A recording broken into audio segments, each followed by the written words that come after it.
Tapping వ్యవహారం కొత్త మలుపు తిరుగుతోంది. తన ఫోన్ ట్యాపింగ్ చేశారని మహబూబ్ నగర్ ఎమ్మెల్యే ఎన్ఎం శ్రీనివాసరెడ్డి ఆరోపిస్తున్నారు. ఈ మేరకు డీజీపీని కలిసి ఫిర్యాదు చేయనున్నారు ఎన్ఎం. మాజీ మంత్రి శ్రీనివాస్ గౌడ్ పై ఫిర్యాదు చేయనున్నారు ఆయన. ఫోన్ ట్యాప్ చేసి తన మూవ్మెంట్స్ ను ఎప్పటికప్పుడు తెలుసుకున్నారని ఆరోపిస్తున్నారు. ఎలక్షన్ సమయంలో తన ఫోన్ ట్యాప్ చేయడం ఎన్నికల నియమావళికి విరుద్ధమని తెలియజేశారు. తన వద్ద ఉన్న ఆధారాలను డీజీపీకి అందజేయనున్నట్లుగా తెలియజేశారు. రైట్, మరింత సమాచారం మా ప్రతినిధి శంకర్ అందిస్తారు. శంకర్, చెప్పండి, ఫోన్ ట్యాపింగ్ వ్యవహారం ఏదైతే ఉందో ఇంతవరకు కూడా కేవలం రేవంత్ రెడ్డికి సంబంధించిన అనుచరులు, సహచరులు, అదేవిధంగా కాంగ్రెస్ నేతల ఫోన్లే ట్యాప్ చేశారని అనుకున్నాము. ఇప్పుడు ప్రెసెంట్ గా తన ఫోన్ ట్యాప్ చేశారంటూ కూడా మహబూబ్ నగర్ ఎమ్మెల్యే ఎన్ఎం శ్రీనివాసరెడ్డి ఆరోపిస్తున్నారు. దీనికి సంబంధించిన వివరాలేంటి? డీజీపీని కలిసి ఆయన ఫిర్యాదు చేయబోతున్నట్లుగా సమాచారం అందుతోంది. ఎప్పుడు కలవబోతున్నారు? దీనికి సంబంధించిన డీటెయిల్స్ ఏంటి? ఇక ఓవరాల్ గా రాష్ట్రంలో ఈ ఫోన్ ట్యాపింగ్ వ్యవహారం అంతా కూడా పూర్తి స్థాయిలో కలకలం రేపింది. ప్రణీత్ రావు చెప్పినటువంటి విషయాలు వెలుగులోకి వస్తున్న క్రమంలో చాలా మంది నేతలకు ఫోన్ ట్యాప్లు కూడా ఫోన్లను కూడా ట్యాప్ చేసినటువంటి పరిస్థితి రాష్ట్రంలో కలుస్తుంది. ఇదంతా కూడా అటు తిరిగి ఇది మహబూబ్ నగర్ చుట్టూ కూడా ఈ ఫోన్ ట్యాపింగ్ వ్యవహారం అంతా కూడా తిరుగుతుంది.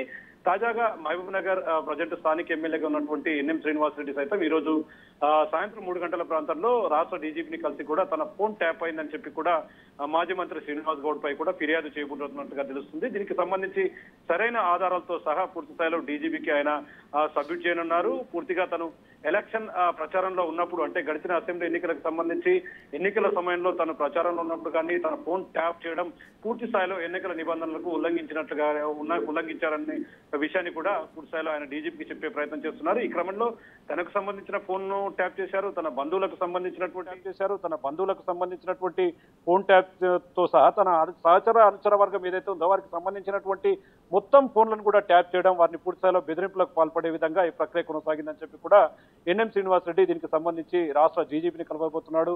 దీనికి సంబంధించి ఎవరైతే ఈ యొక్క ఫోన్ ట్యాప్ లో వ్యవహారంలో పాల్గొన్నారో వారి మీద పూర్తి స్థాయిలో కఠినమైనటువంటి చర్యలు తీసుకునేలాగా కూడా డీజీపీకి కలిసి పూర్తి స్థాయిలో నివేదిక ఇవ్వనటువంటి పరిస్థితి అయితే కనిపిస్తుంది. మరి ముఖ్యంగా మహబూబ్ నగర్ కు సంబంధించి స్థానికంగా ఉన్నటువంటి ఏదైతే ముఖ్య నాయకులతో పాటు అదేవిధంగా మాల్స్ కావచ్చు, అదేవిధంగా రియల్ ఎస్టేట్లు కావచ్చు, ఇలా చేసే ప్రజాప్రతినిధులకు సంబంధించి ముఖ్యమైనటువంటి వారిపైన కూడా ఈ యొక్క ఫోన్ల ట్యాపింగ్ జరిగిందని చెప్పి కూడా పూర్తి స్థాయిలో ఎన్ఎం శ్రీనివాసరెడ్డి దీనికి చెప్తున్నారు. మరి దీనికి సంబంధించి మరి మాజీ మంత్రిగా ఉన్నటువంటి శ్రీనివాస్ గౌడ్ ఈ ఫోన్ ట్యాపింగ్ ని ఈ విధంగా చేయడం ఎంతవరకు సమంజసమనే క్రమంలో దీనికి సంబంధించి ఓవరాల్ గా ఒక పూర్తి జాబితాను అయితే రాష్ట్ర డీజీపీకి సాయంత్రం 3 గంటల ప్రాంతంలో కూడా ఏమైనా సబ్మిట్ చేయనున్నట్టు తెలుస్తుంది. దీని తర్వాత పరిస్థితులు ఏ విధంగా ఉండబోతాయి, మరి ఈ ఫోన్ ట్యాపింగ్ వ్యవహారంలో కీలకంగా ఉన్న వారిని మరింత కొంతమందిని ఏ విధంగా గుర్తించే అవకాశాలు ఉన్నాయని కూడా ఎదురు చూడాల్సిన అవసరం అయితే ఇక్కడ కనిపిస్తుంది. రేఖ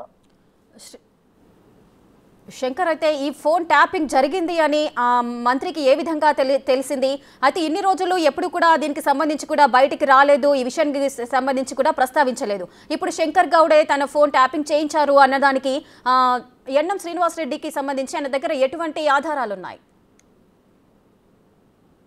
ఎస్ రేఖ, వాస్తవంగా ఎప్పుడైతే ఎలక్షన్స్ అయిపోయాయో తర్వాత రాష్ట్రంలో కాంగ్రెస్ గవర్నమెంట్ అధికారంలోకి వచ్చిన తర్వాత ఈ ఫోన్ ట్యాపింగ్ల వ్యవహారం ప్రధానంగా ఇప్పుడు దుమారం లేపుతుంది. ప్రణీత్ రావు పూర్తి స్థాయి నిజాలను చెప్పిన తర్వాత కొంతమందితో కలిసి వాస్తవంగా కొంత ఈ ఫోన్ ట్యాపింగ్లు చేశాము, అందరినీ బెదిరింపులకు గురి చేశాము అని చెప్పి కూడా వారు విస్తుపోయే విజయాలను కూడా చెప్తున్నారు. ఈ క్రమంలోనే ప్రత్యక్షంగా సీఎం రేవంత్ రెడ్డికి సంబంధించినటువంటి ఇంటి దగ్గర ఈ యొక్క ట్యాంపుకు సంబంధించి ఫోన్ ట్యాపరింగ్ వ్యవహారం అంతా కూడా నడిచినందుకు కూడా ఒక్కసారిగా వార్తలు రావడంతో ఒక్కొక్కరుగా దీనికి సంబంధించినటువంటి డాటానంతా కూడా పోలీసులకు వివరించే ప్రయత్నం చేస్తున్నారు. ఈ క్రమంలోనే దీనికి సంబంధించి స్థానికంగా గత ఎన్నికల్లో మాజీ మంత్రి శ్రీనివాస్ గౌడ్ కు పోటీగా కాంగ్రెస్ పార్టీ నుంచి పోటీ చేసినటువంటి ఎమ్మెల్యే ఎన్ఎం శ్రీనివాసరెడ్డి కూడా విజయం సాధించాడు. ఈ క్రమంలో తనకు కూడా దీనిపైన పూర్తి స్థాయిలో అనుమానాలు ఉన్నాయని చెప్పి కూడా దీన్ని నివృత్తి చేసుకునే ప్రయత్నం చేశాడు.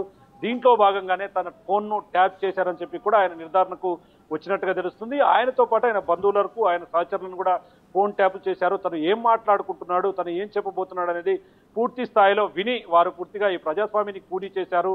జిల్లాలో శాంతియుత వాతావరణాన్ని భంగం కలిగించే విధంగా కూడా మాజీ మంత్రి శ్రీనివాస్ గౌడ్ చేశారని చెప్పి ఆయన ప్రజెంట్ చెప్తున్నారు. దానికి సంబంధించినటువంటి ఎవిడెన్స్ అన్ని తనతో ఉన్నాయి. ఇన్ని రోజులు ఎవిడెన్స్ లేకపోవడం వల్లనే ఈ డీజీపీకి ఫిర్యాదు చేయలేదని, ఈ రోజు ఆ ఎవిడెన్స్ లని తనతో క్లియర్ గా ఉన్నాయి కాబట్టి నేను ఈ రోజు డీజీపీని కలవడానికి వెళ్తున్నాను, డీజీపీకి పూర్తి స్థాయిలో దీనిపైన ఫిర్యాదు చేస్తాను, ఖచ్చితంగా తన ఫోన్ ట్యాప్ చేసి మహబూబ్ నగర్ లో శాంతియుత వాతావరణానికి భంగం వాటిన వారిపైన కఠినమైన చర్యలు తీసుకునే వరకు కూడా నేను వదలబోనని చెప్పి కూడా ఎన్ఎం శ్రీనివాసరెడ్డి చెప్తున్నాడు. ఇక్కడ నుంచి ఎన్ఎం శ్రీనివాసరెడ్డి నేరుగా 3 గంటల ప్రాంతంలో డీజీపీని కలిసి ఈ పూర్తిస్థాయి ఫోన్ ట్యాంపింగ్ కి సంబంధించిన వ్యవహారం అంతా కూడా ఆయన దృష్టిలో ఉంచి వీరి మీద కఠినమైన చర్యలు తీసుకునేలాగా ఆయనకు వివరించే ప్రయత్నం అయితే చేయబోతున్నట్టుగా తెలుస్తుంది Rekha. Right, thank you Shankar, thanks for the live details.